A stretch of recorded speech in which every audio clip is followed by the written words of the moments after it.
Simpleng buhay dito sa bukid, kanin na mais ang kanin, nilagang patola na mabango, nilagang bulaklak ng kalabasa at pritong tuyo ay sapat na para sa amin. At ito ang buhay ko.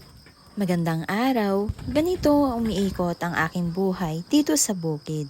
Paggising sa umaga, magsasalang ng kaldero na may tubig para paglutuan ng bigas na mais. Ito ang aming kanin ngayon. At dahil kumulo na ang tubig, kaya lalagyan ko na ito ng giniling na mais. Masarap ang kanin na mais, basta sanay kang kumain ito.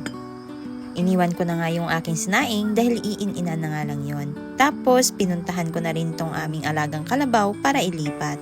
At tumiretso na nga rin po ako dito sa taniman namin ng mga kalabasa. Dahil pa konti-konti pa lang ang mga bulaklak nito kaya hindi ko pa po ito binibenta. Ginagamit ko lang nga yung mga lalaking bulaklak nito na pang-pollinate doon sa mga babaeng bulaklak para mabuo. Sa mga susunod na araw, siguradong dadami na ang mga bulaklak nito. At itong mga na-harvest nga namin ay aming iuwi ng bahay para pang-ulam na lang muna sa ngayon.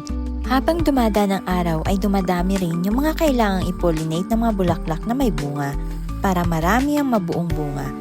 Kasi kapag hindi ito ipopollinate ay madalang lang ang mabubuong bunga, sayang naman ang pagod. At habang nagpo-pollinate nga ako at nangongolekta ng mga lalaking bulaklak, ay sunod-sunod din sa akin yung aking bunsong anak. Ganito talaga ang buhay ng isang nanay at ganoon na rin ng isang magsasaka. Nakakasama mo ang iyong anak kahit sa pagtatrabaho sa bukid. Kung sa bagay at naglalakad naman na yung aking bunsong anak. Pagdating namin dito sa bahay, akin nang nilinisan itong mga bulaklak ng kalabasa para aming pang-ulam ngayong almusal. Siguro nasa 2 tali na rin itong mga naani ko na bulaklak. Katapos kong malinisan itong mga bulaklak ng kalabasa, ay nanguha naman ako ng bunga ng patolang makinis na dagdag na pang-ulam namin ngayong almusal. Dito umakyat sa puno ng Philippine chestnut itong patola. Mabuti na lang at mababa itong bunga niya kaya inabot ko na lang. Di ko na kailangan pang akyatin itong puno. Kumuha nga lang ako ng 2 pirasong bunga. Sakto, tag-isa naming mag-asawa. Nilaga ang lutong ginawa ko. Kahit malalaki na ito, ay malambot pa naman ang balat. Minsan nga ay piniprito o iniihaw ang luto na ginagawa ko. Pagkahango ko sa patola, isinunod kong inilaga itong bulaklak ng kalabasa.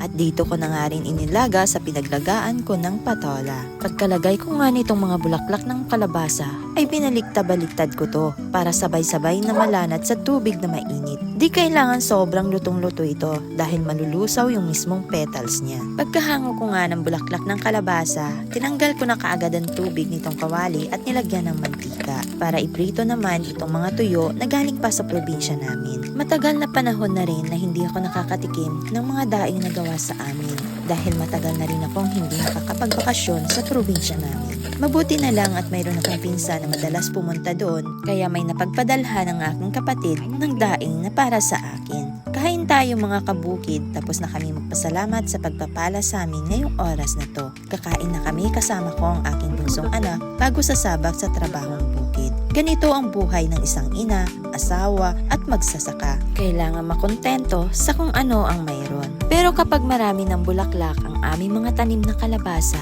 ay makakapagbenta na ako at makakabili na ulit ng isda at karne na pang-ulam namin. Dahil ang panahon ng pag-aani ng bunga ng aming mga pananim ang masayang yugto sa buhay ng isang magsasaka. Dahil mapapakinabangan na ang pinaghirapan ng ilang buwan. Hanggang dito na lang mga kabukid at maraming salamat sa inyong patuloy na panonood. See you in my next video.